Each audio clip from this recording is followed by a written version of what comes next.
Good afternoon. It's Monday, the 24th of February 2020, just after 1 o'clock. Welcome to UK Column News. Your host today, Mike Robinson, myself, Brian Gerrish. Well, war. Yeah, well, indeed, the government is at war. The question is, where's Boris? He's hiding as usual at the moment, it seems, not wanting to speak to anybody. But here we've got Mark Sedwill on the left, Dominic Cummings on the right.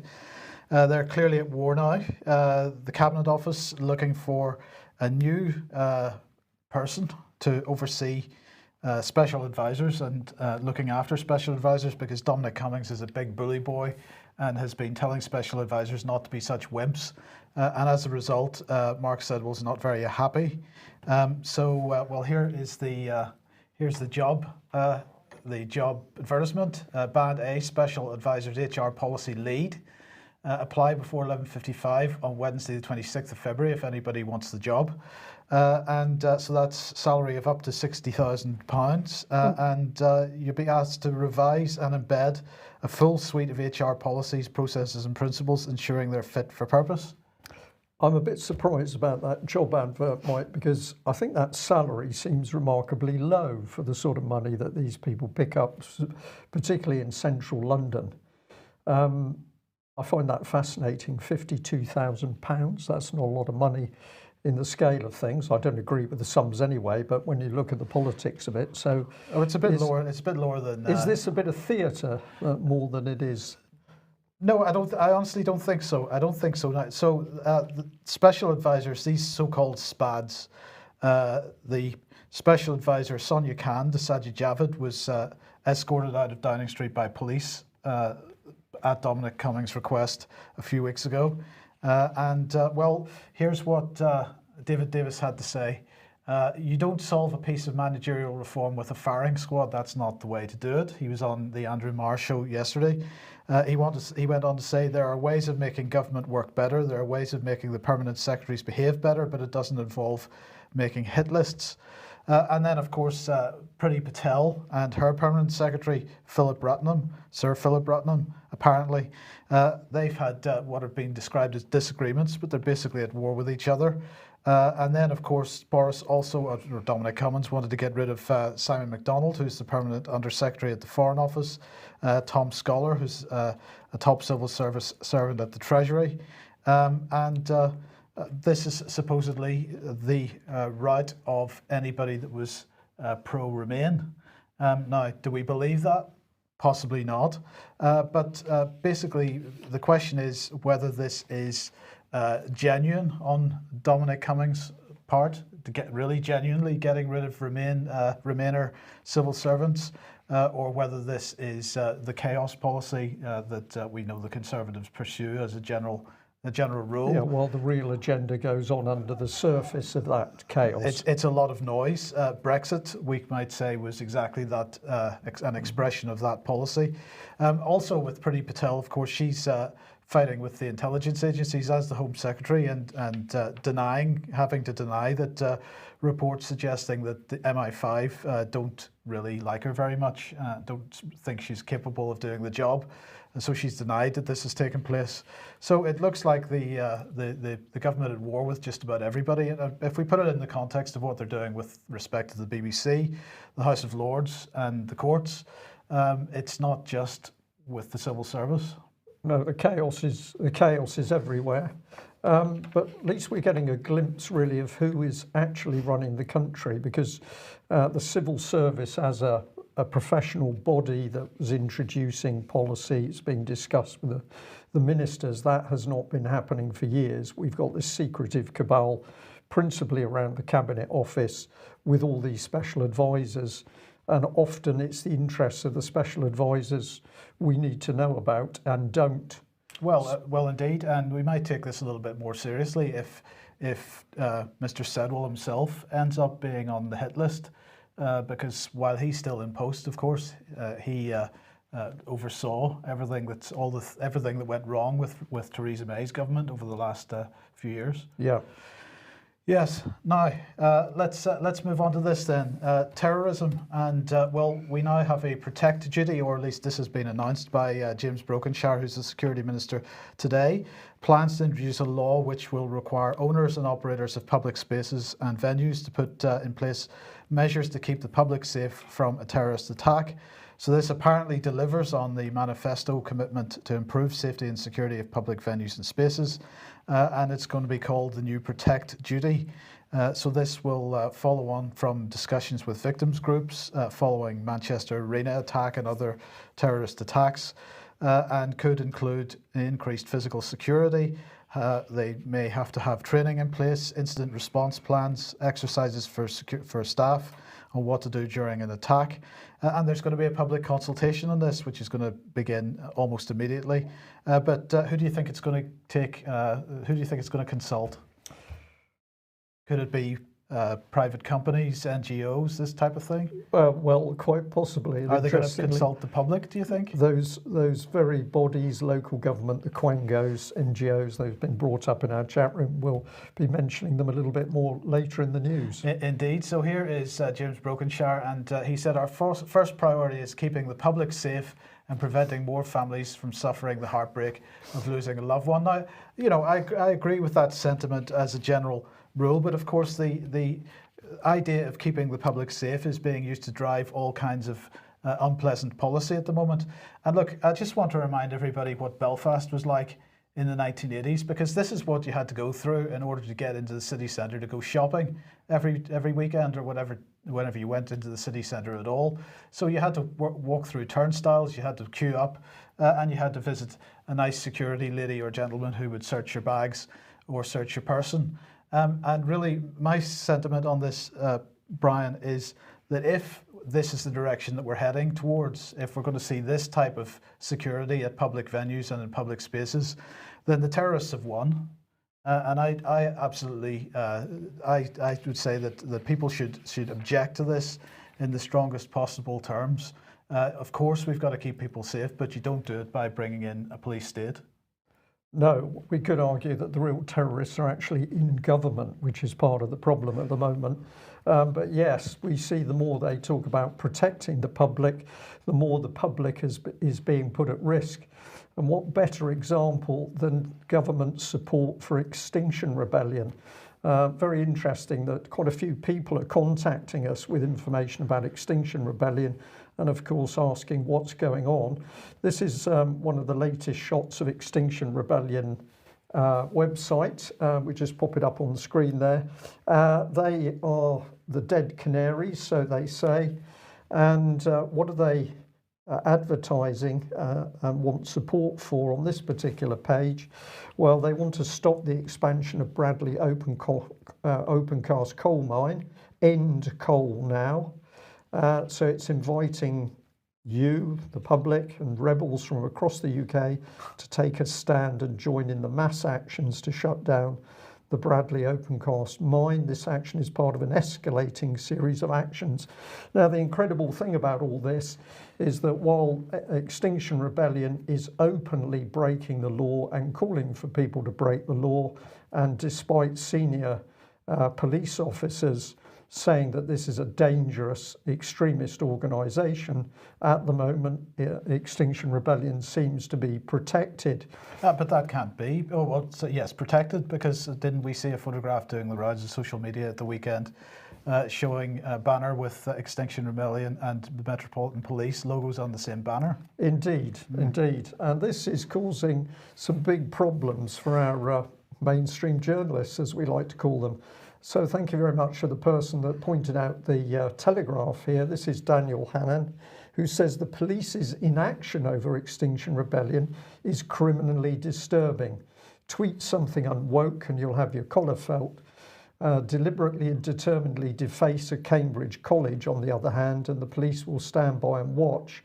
Not only that, they will use emergency powers to divert traffic, giving you a clearer run at your target. So just what you're talking about, Mike. But what's fascinating about this article is as you read it, you can see that there is something going on in Daniel's brain, and he's having a problem. And I think the problem he's having is this, that his common sense tells him that what he's actually watching is criminal activity and it needs to be stopped. But the other part of his brain is saying, oh, well, this is to do with climate change and this is government agenda, and therefore we can't stop it. You can almost see the cognitive dissonance in his article. But at the end of the day, here in UK, we have an organisation which in its own documentation has called for people to break the law. It is recruiting and grooming adults and youngsters of school age. It's using school facilities. It's vandalising, it's destroying, it's attacking strategic infrastructure. But it doesn't have any problems because it is approved in its operations by the British government. And that must mean it's also approved by the security services and indeed the police. So we need to ask this question: why is Extinction Rebellion as an extremist organisation? That's our opinion. Why is it protected by the police and the government? There can only be one answer: because they ultimately want to use this body in order to change the way the rest of the population thinks and behaves. More on that in due course. Okay, if you like what the UK Column does and you would like to support us, then please head over to ukcolumn.org/community. Your help and support much needed and much appreciated. And another reminder that the MH17 awaiting trial event, this is a public meeting and film screening, is going to take place on Tuesday the 3rd of March 2020 at 6:30 p.m. in the Conway Hall in London. Entrance is free. Well, what's this about? Well, really, it's about asking more questions about the downing of MH17, challenging the EU NATO version of events surrounding the shoot down of Malaysia Airlines flight MH17 in 2014. It's interesting that the organisers are already being attacked as being Russian supported and Russian led. This is not the case, of course. But we do invite everybody to that event. I think it's going to be very, very interesting. I'm sure it's going to be exceptionally interesting, Mike. Well, if the police can't handle Extinction Rebellion, they certainly can't handle child abuse. But things got very interested in the so-called independent child abuse inquiry. And again, several people sent us in information to do the inquiry. So I'm going to say thank you very much to that. But this is the opening from a session on the 20th of February this year. And the chair, Baroness J, says, "Good morning, everyone. I'm Alexis J, and I'm the chair of this public inquiry. Sitting with me are the other panel members of the inquiry," and she gives an introduction. She then goes on to say that they've got a few problems to move on with their investigation. And it starts to be described here, but she says that the preliminary hearing will take place in two parts. The first part will be an open hearing on largely the same terms as the three previous preliminary hearings we've had. The only difference is that the open hearing has no live feed, no CCTV live feed, for reasons that will be explained. Excuse me. The second part will be a closed hearing which will proceed in private. So all of a sudden we're getting into some very grubby ground with this one. What's the interest here? Well, let's remember that this inquiry has actually rejected certain child abuse survivors from giving evidence at all. But we've now got a situation where the family of an alleged abuser has said, well, basically, we need a say as well. Where can you find more on this? Well, you get part of the story from the other newspaper articles, but the Daily Mail here at least crowing that the investigation into government and police responses to child abuse claims against the late Lord Janner faces collapse after his accuser wishes to remain anonymous. Now, it's surprising that this inquiry has managed to cope with all sorts of different forms of evidence, but because a person has said they want to remain anonymous, which is not unreasonable in any way. Well, particularly in light of what happened to Carl Beach, for example. Particularly in light of what's happened to Carl Beach. You would have thought the inquiry would have continued, but simply that person could have been behind a screen, as happens in our courts. They could have been blanked out from video. There's all manner of things that could have happened, but no, in this particular case, the whole thing's going to go into a closed private session. where there's also discussion that maybe journalists can remain in the room, but certainly no members of the public. So we're going to continue to watch this with great interest.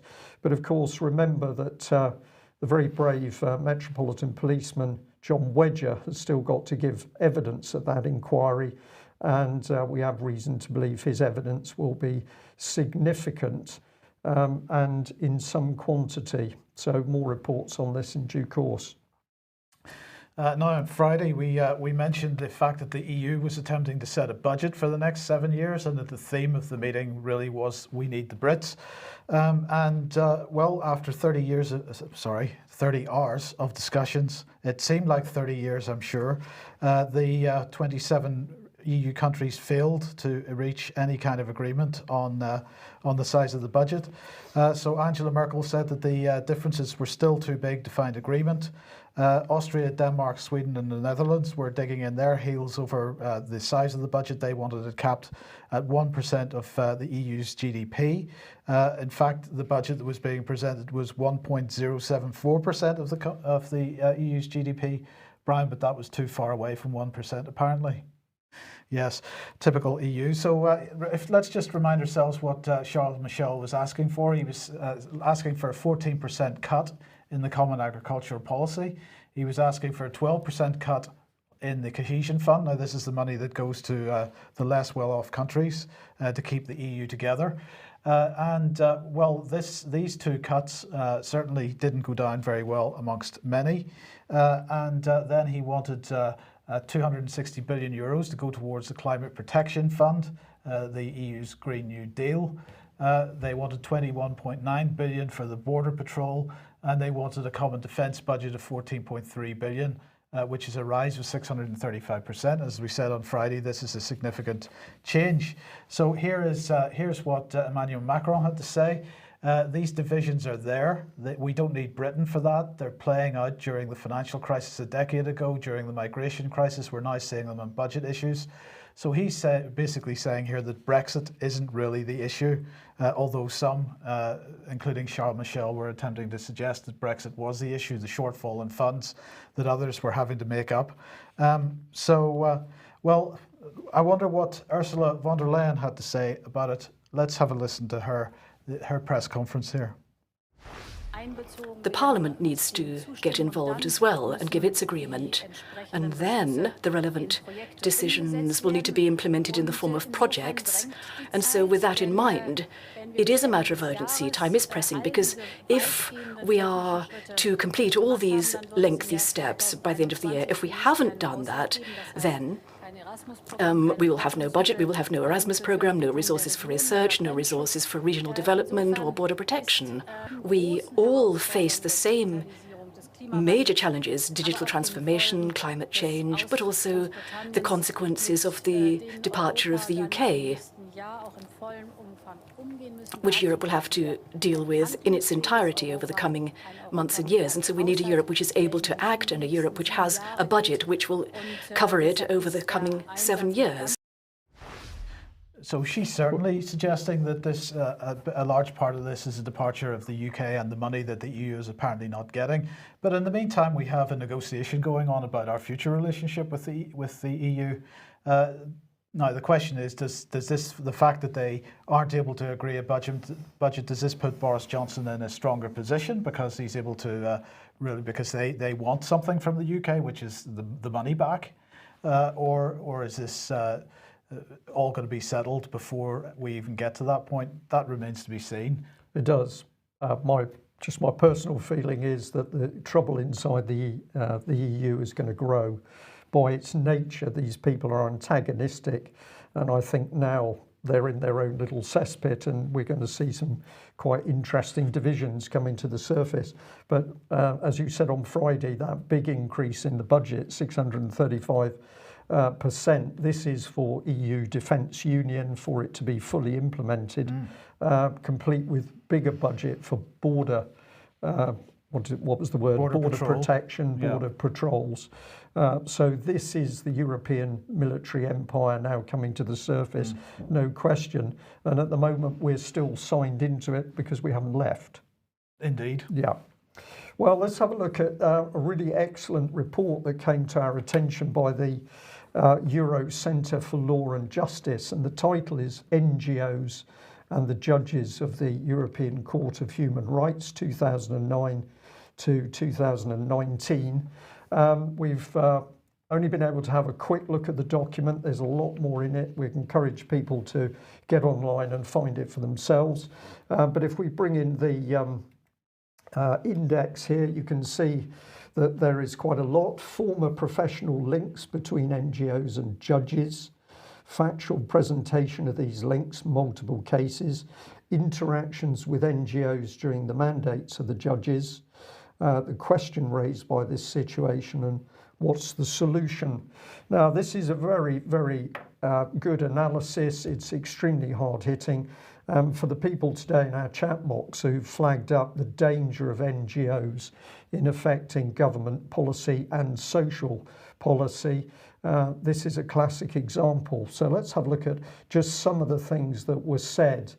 Well, it says that basically ECHR judges were particularly linked to George Soros's Open Society network, not just Open Society itself, but they're talking about a network of his organisations. Yeah, because they're talking about other NGOs that the Open Society Foundation is funding. Yes, right? Absolutely. So it says here, NGOs have an increasing influence on and within international institutions, particularly within the human rights protection systems. This report shows that at least 22 of the 100 permanent judges who've served on the European Court of Human Rights between 2009 and 2019 are former officials or collaborators of 7 NGOs that are highly active before the court. 12 judges are linked to the Open Society Foundations network, 7 to the Helsinki committees, 5 to the International Commission of Jurists, 3 to Amnesty International, and 1 each to Human Rights Watch, Interrights, and the AIRE Centre. And it ends there by this: the Open Society network is distinguished by the number of judges linked to it and by the fact that it funds the other 6 organisations mentioned in this report.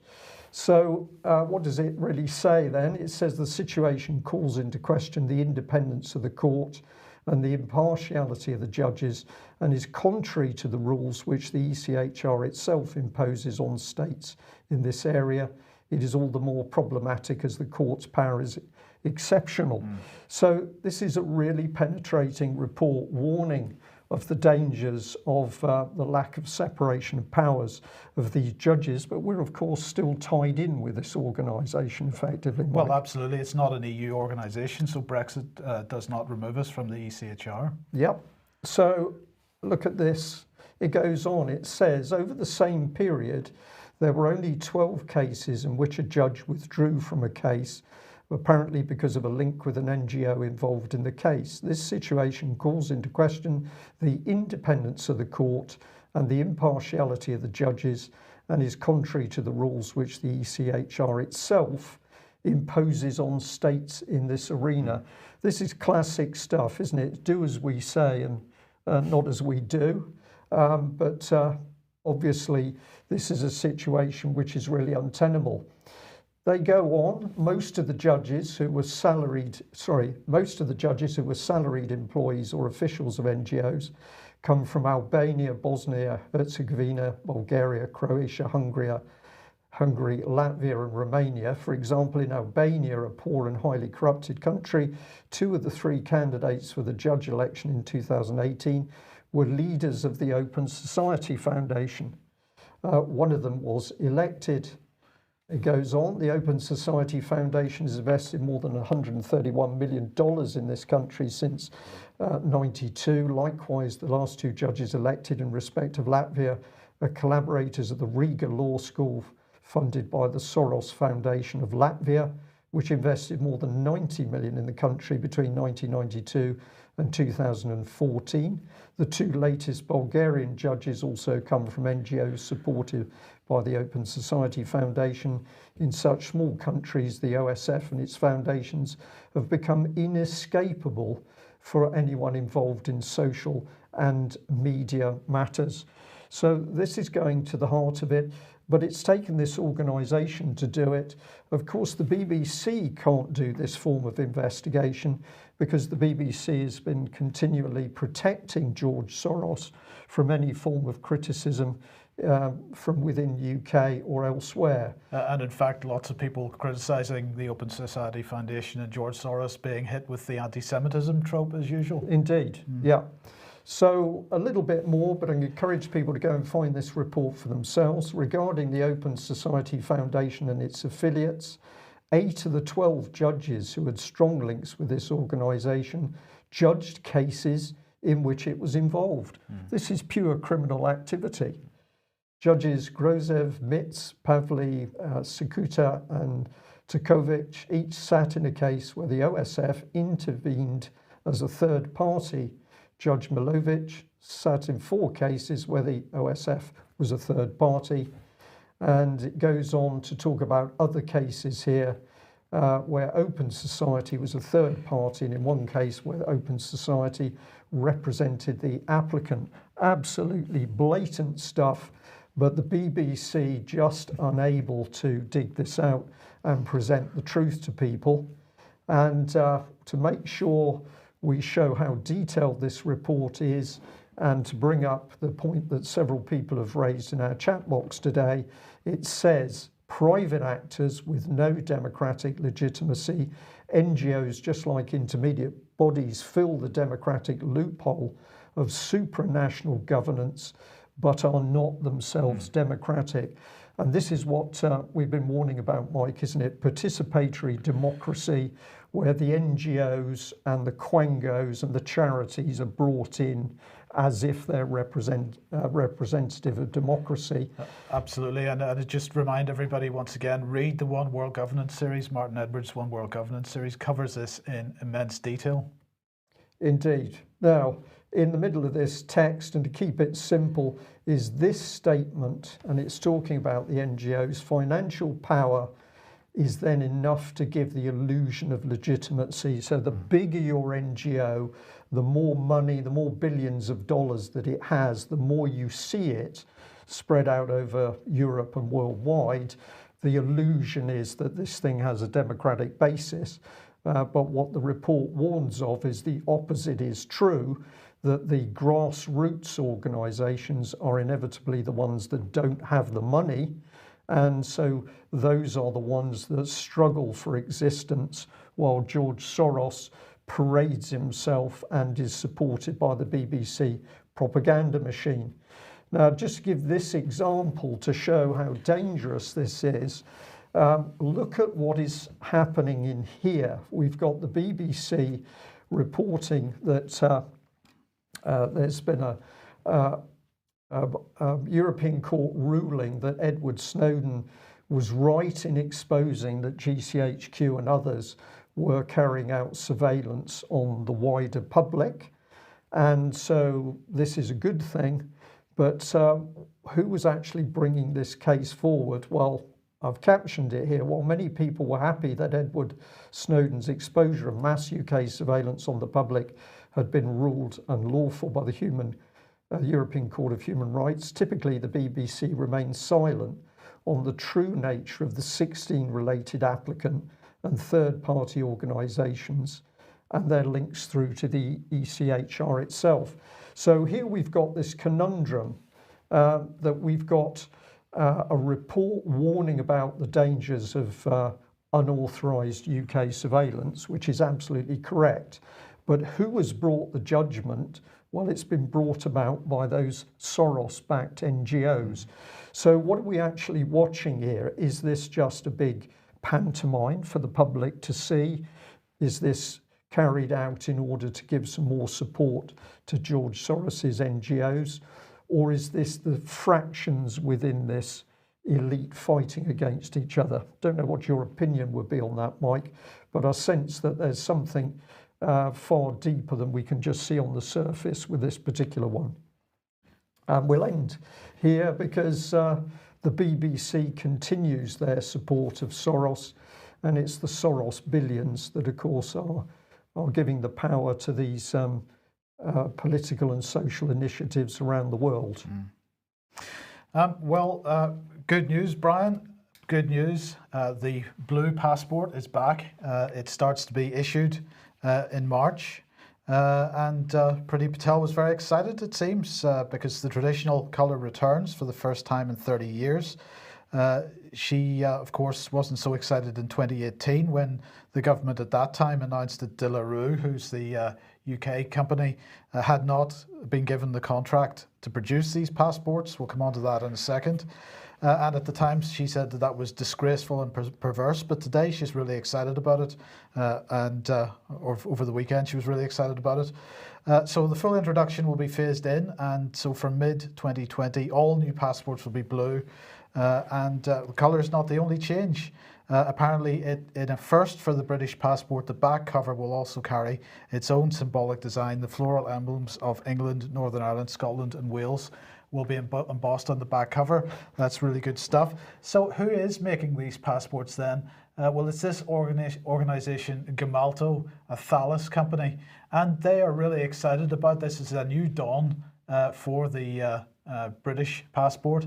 The data page is going to be made of polycarbonate, and they say this is one of the high-end security features. Polycarbonate, transparent, flexible, durable, and no surprises material is also used to make bulletproof glass. Brian, this is fantastic stuff. So you're going to be carrying a little bit of bulletproof glass around in your pocket.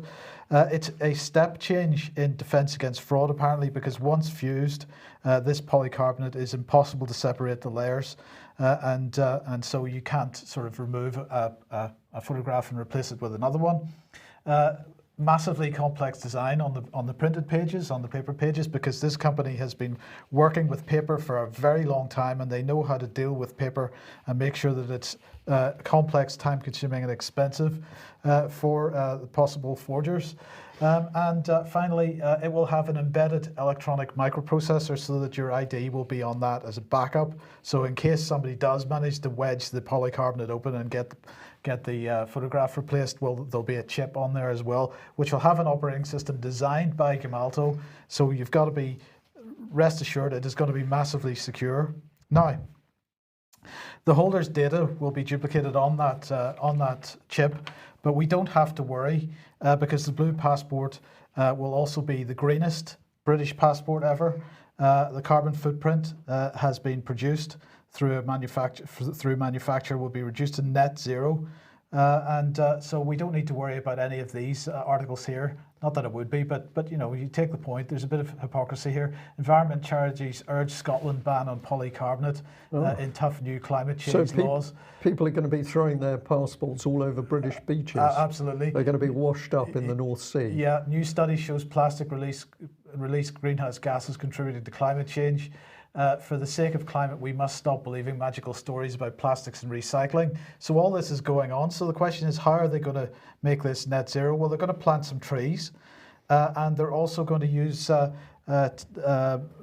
going to buy carbon credits, basically, is the other thing they're going to do. They're going to also try to use 100% renewable electricity to match that consumed by operations such as production and distribution. So that's fantastic stuff. Anyway, this is Gemalto. It is Thales.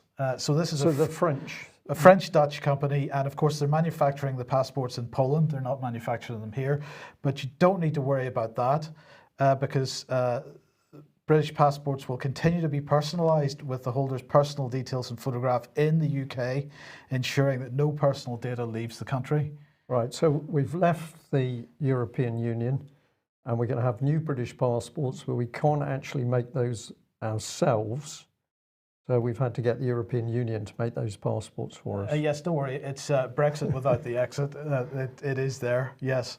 So fantastic situation. New passports. I can't wait to get mine. Yes, okay. Well, we'll see more on that in due course. Now, several people picked up on our recent discussions about Stonewall and the power of Stonewall to influence the government and private companies. How is it one organisation is able to have such influence?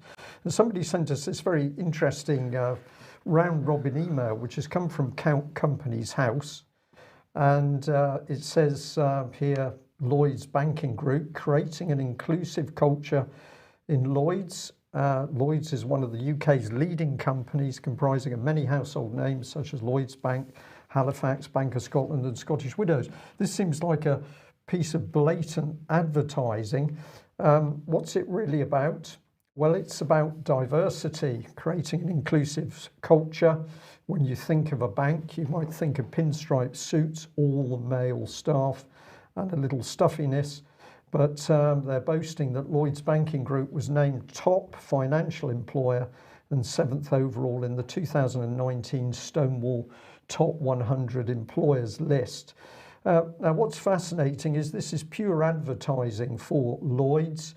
But where's it coming out? Well, it's coming straight out via the Companies House government website. So we've got the government using taxpayers' money to pay for free advertising for the banks, provided, of course, they're doing what they're doing here, which is towing the government line on this inclusive agenda. And if you follow through with Companies House link, you'll come to this linked article challenging unconscious bias to create a fully diverse and inclusive organisation.